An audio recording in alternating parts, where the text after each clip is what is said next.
ஜெர்மனியின் புதிய வெப்பமாக்கல் விதிகள் வாடகைக்கு குடியிருப்போரின் செலவுகளை அதிகரிக்கக்கூடும் என அறிவிக்கப்பட்டுள்ளது. எரிவாயு மற்றும் எண்ணெய் வெப்பமாக்கல் அமைப்புகளை தொடர்ந்து நிறுவ ஜெர்மன் அரசாங்கம் ஒப்புக்கொண்டுள்ளது.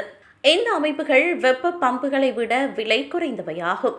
இருப்பினும் குத்தகைதாரர்கள் எதிர்காலத்தில் அதிக வெப்பமாக்கல் செலவுகளை செலுத்த வேண்டியிருக்கும்.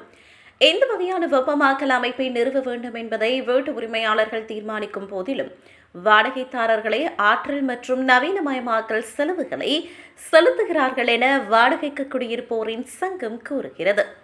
கனிம எரிபொருள் வெப்பமாக்கல் தொடர்ந்தால் அதிகரித்து வரும் கார்பன் டை ஆக்சைடு விலைகள் வெப்பமாக்கலை மிகவும் விலை உயர்ந்ததாக மாற்றக்கூடும்.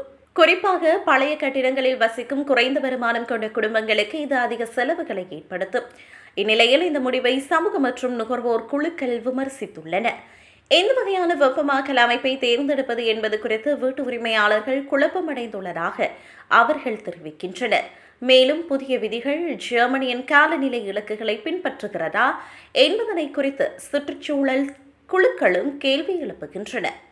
அத்துடன் எதிர்க்கட்சிகளும் இந்த புதிய விதிகளை விமர்சித்துள்ளன. எவ்வாறாயினும் நீதிமன்றத்தில் சட்டத்தை கேள்விக்கு உட்படுத்துவது கடினமாக இருக்கலாம் என தெரிவிக்கப்பட்டுள்ளது.